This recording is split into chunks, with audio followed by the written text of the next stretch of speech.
Hello friends, तो स्वागत है आप सभी का आपके अपने YouTube channel MR classes study में। तो मेरा नाम है रोहित गुप्ता और आज हम रिवर्स ऑफ इंडिया भारत की नदियाँ का 5th पार्ट लेकर आए हैं, जिसमें आज हम बात करेंगे कुछ महत्वपूर्ण रिवर्स पर, जिसमें सबसे पहले हम बात करेंगे कृष्णा नदी पर। तो इस वीडियो में मैं 2 या 3 नदियों पर ही बात करूँगा, जिसमें हम इन नदियों से रिलेटिव जो भी इम्पोर्टेंट पॉइंट्स हैं उन पर बात करेंगे, जो हमसे एग्ज़ाम्स में डायरेक्ट पूछ लेता है। तो चलिए सबसे पहले हम कृष्णा नदी पढ़ेंगे, इसमें क्या क्या इम्पोर्टेंट पॉइंट्स हो सकते हैं और एग्ज़ाम्स में क्या क्या पूछ सकता है। तो सबसे पहला पॉइंट होगा इसका ओरिज़न, इसका उद्गम कहाँ से होता है। तो इसका उद्गम होता है महाबलेश्वर, एक जगह पड़ती है महाराष्ट्र में महाबलेश्वर, वहाँ से इस नदी का उद्गम होता है। कौन सी जगह पड़ती है? महाबलेश्वर, महाराष्ट्र स्टेट में पड़ती है ये। इसके अलावा दूसरे पॉइंट की बात की जाए तो ये नदी जो है कृष्णा नदी, ये गोदावरी नदी के समांतर बहती है। किस नदी के समांतर बहती है? तो ये गोदावरी नदी के समांतर बहती है। क्लियर है? इससे रिलेटिव जो दूसरा इम्पोर्टेंट पॉइंट होगा वो यही होगा कि कृष्णा नदी किस नदी के समांतर बहती है। तो किस नदी के समांतर बहती है? गोदावरी नदी के समांतर। इसके बाद इस नदी से रिलेटिव अगर तीसरा पॉइंट होगा कि गोदावरी नदी और कृष्णा नदी मिलकर आंध्र प्रदेश में मैदानी भाग बनाते हैं। तीसरा पॉइंट हो जाएगा गोदावरी और कृष्णा नदी आंध्र प्रदेश में मैदानी भाग बनाते हैं। क्लियर है? अगर चौथे पॉइंट की बात की जाए तो कृष्णा नदी के घाटी में क्या पाया जाता है? हीरा पाया जाता है। कृष्णा नदी घाटी में हीरा पाया जाता है। घाटी क्या होता है? जो भी नदी बह रही होती है ना, जहाँ जहाँ से बहती है उसी को घाटी बोलते हैं। पांचवा पॉइंट अगर लंबाई की बात की जाए तो लंबाई है इसकी 1400 किलोमीटर, अप्रोक्सीमेट लगभग 1400 किलोमीटर। क्लियर है? और इसकी लंबाई 1400 किलोमीटर होने की वजह से ये भारत की 3rd सबसे बड़ी नदी है। ठीक है, भारत की 3री सबसे बड़ी नदी है ये। अच्छा, मैं एक बार इसका क्रम लिखवा देता हूँ, ऑर्डर क्या है। तो सबसे बड़ी नदी जो भारत की है वो कौन है? उसका नाम है गंगा रिवर, गंगा नदी, जिसकी लेंथ मैंने कितनी लिखवाई थी? तो मैंने लिखवाई थी 2525 किलोमीटर। इसके बाद जो दूसरे नंबर पर आएगी वो आएगी गोदावरी, जिसकी मैंने लेंथ कितनी लिखवाई थी? तो मैंने लिखवाई थी लगभग 1465 किलोमीटर की। तीसरे नंबर पर आ जाएगी यही वाली कृष्णा, जिसकी लेंथ मैंने कितनी लिखवाई है? 1400 किलोमीटर। अगर चौथे नंबर पे देखें तो आ जाएगी यमुना, इसकी लेंथ मैंने कितनी लिखवाई थी? तो 1376 किलोमीटर। क्लियर है? अगर इससे रिलेटिव छठे पॉइंट की बात की जाए तो बात करते हैं कि ये कौन कौन से राज्यों से होकर बहती है। तो महाराष्ट्र के महाबलेश्वर से निकल के ये पहले महाराष्ट्र से निकलती है, उसके बाद कहाँ जाती है? तो ये कर्नाटक में जाती है। कहाँ? कर्नाटक में। उसके बाद ये तेलंगाना जाती है। ठीक है, उसके बाद आंध्र प्रदेश, और आंध्र प्रदेश के बाद सीधी बंगाल की खाड़ी में इसका अंत हो जाता है। क्लियर है? इस नदी से रिलेटिव अगर 7वां पॉइंट है तो वो क्या है?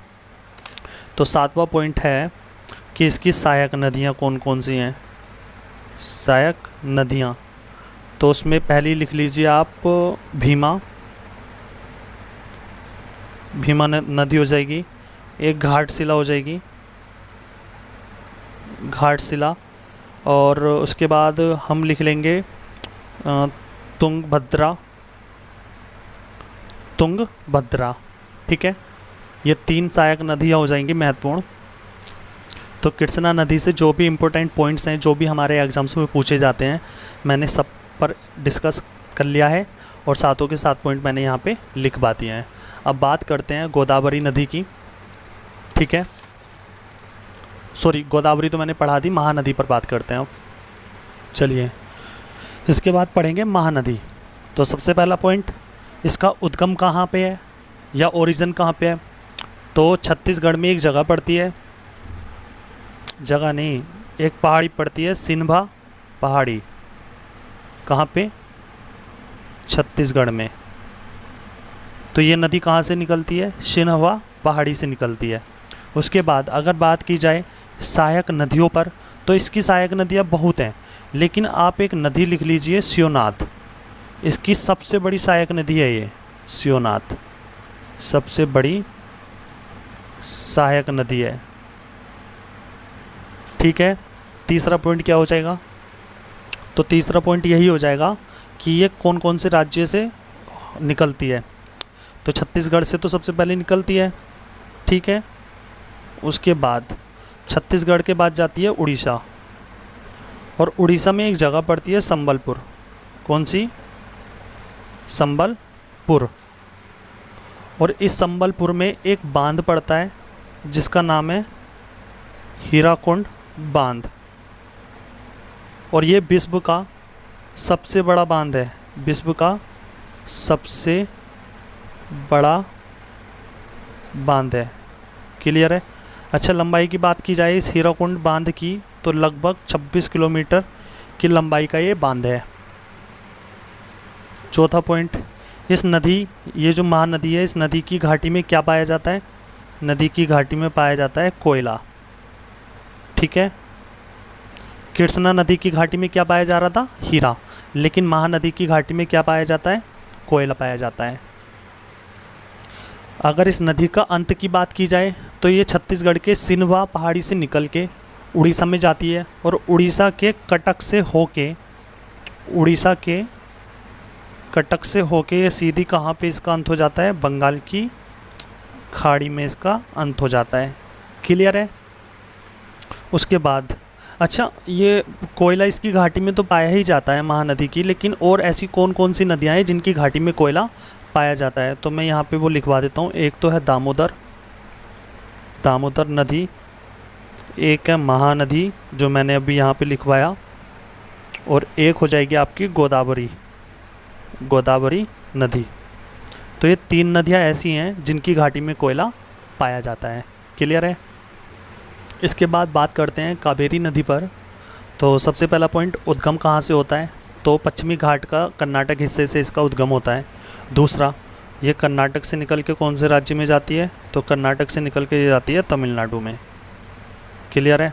उसके बाद सीधा इसका अंत हो जाता है बंगाल की खाड़ी में, इसका अंत हो जाता है। ठीक है, इसके बाद जो इम्पोर्टेंट पॉइंट होगा इस नदी से वो होगा कि ये दक्षिण भारत की गंगा कहलाती है। दक्षिण भारत की क्या कहलाती है? ये गंगा। अच्छा, इससे पहली वाली वीडियो में मैंने आपको बताया था कि गोदावरी को दक्षिण की गंगा बोलते हैं, तो उसमें दक्षिण की गंगा किसको बोलते हैं? गोदावरी को। ठीक है, और दक्षिण भारत की गंगा किसको बोलते हैं? कावेरी नदी को। यहाँ पे और इसमें क्या डिफरेंस है? एक भारत का डिफरेंस है। भारत शब्द आ जाएगा तो क्या हो जाएगी? आंसर आ जाएगा कावेरी नदी। अगर दक्षिण की गंगा पूछेगा तो आंसर हो जाएगा गोदावरी। तथा यह दक्षिण भारत की एकमात्र सदा नीर नदी है। ठीक है, ये दक्षिण भारत की एकमात्र सदा नीर नदी है। सदा नीर का मतलब होता है जिस नदी में 12 महीने पानी रहता है। नीर माने जल होता है, और सदा में सदैव, जिसमें सदा जल होता है, 12 महीने जल होता है, उसको सदा नीर नदी बोलते हैं। तो दक्षिण भारत की एकमात्र नदी ही है जो सदा नीर नदी है, और वो कौन सी है? तो वो है कावेरी नदी। ठीक है, और ये नदी सदा नीर नदी इसलिए है कि कर्नाटक वाले हिस्से में क्या है ना कि ग्रीष्म ऋतु जो होती है, समर सीजन में 6 महीने वर्षा कराती है, और वो भी कैसे मानसून से? तो उठता हुए मानसून से।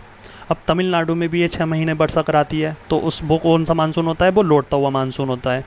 तो 6 महीने ये कर्नाटक में वर्षा कराती है और 6 महीने तमिलनाडु में कराती है।